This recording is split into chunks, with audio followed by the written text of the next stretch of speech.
Welcome back to the Corporate Governance Program. We're talking with Dr. Fareed Malik. He's an engineering and management consultant, and we're talking about good corporate governance. So, Dr. Fareed Malik, what do you perceive, I suppose, are the benefits that come to the board when you bring in outsiders to be directors? I believe they bring in the know-how, the fresh ideas, the inputs to the businesses, which they usually, after a period of time, some kind of tunnel vision takes over.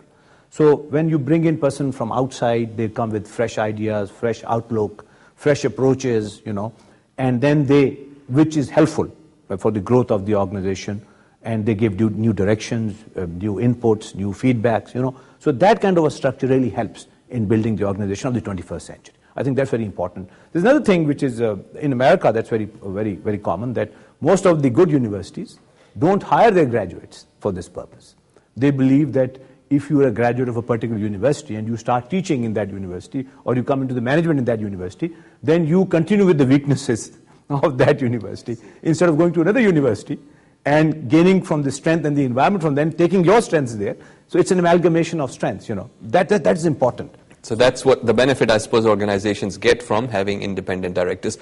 You also mentioned previously about the fact that, the younger generation is ready to take over businesses, but the older generation has to step back and let them do what has to be done. And this is where the whole role of succession planning comes in. Do you think companies in Pakistan are actually placing enough emphasis on succession planning? I think they are looking at it.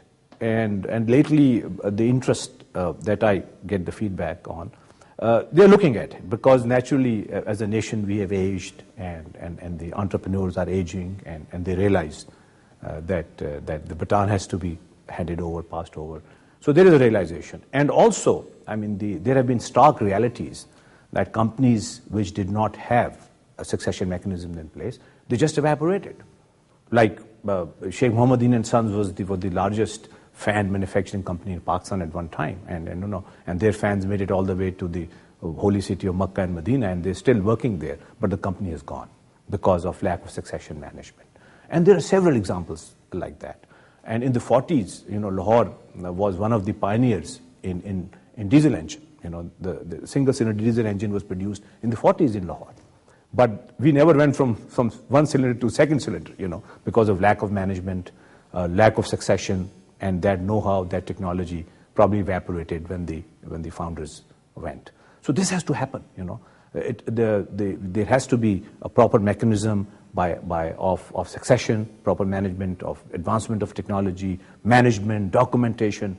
That's where the world is heading. I believe the 21st century is a century of intellectual property. We are moving away from tangible assets to intellectual assets, to the mind, to the brain, to the knowledge, to the information age that we live in.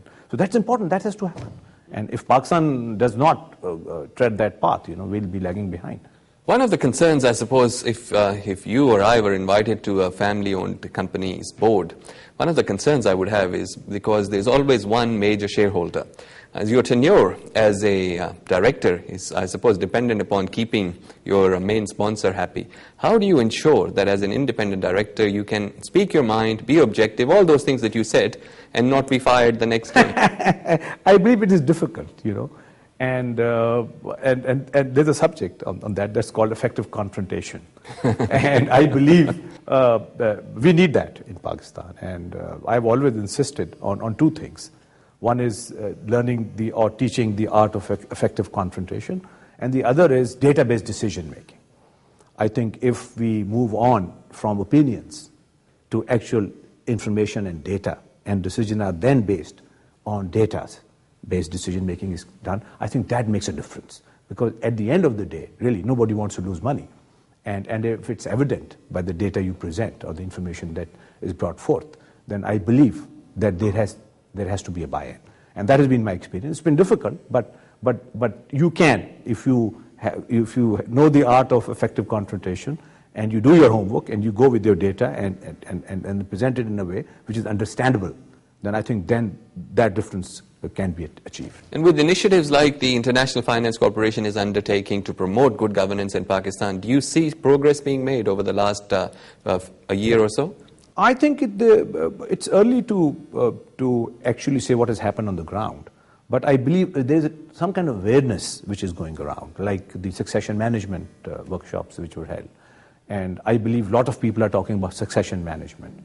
And then the need for professional management and need for qualified directors, I believe. Now that awareness is there. Now how will it transform on the ground? I mean, it's too early to really to predict that, but I believe there is some kind of awareness now. People are looking at these issues, which they did not initially. And also what has happened is the competition. The companies are forced to compete now. And they actually have to think about it. With that, Dr. Fareed Malik, thank you very much for joining us and sharing your views on the corporate governance program. Thank you very much.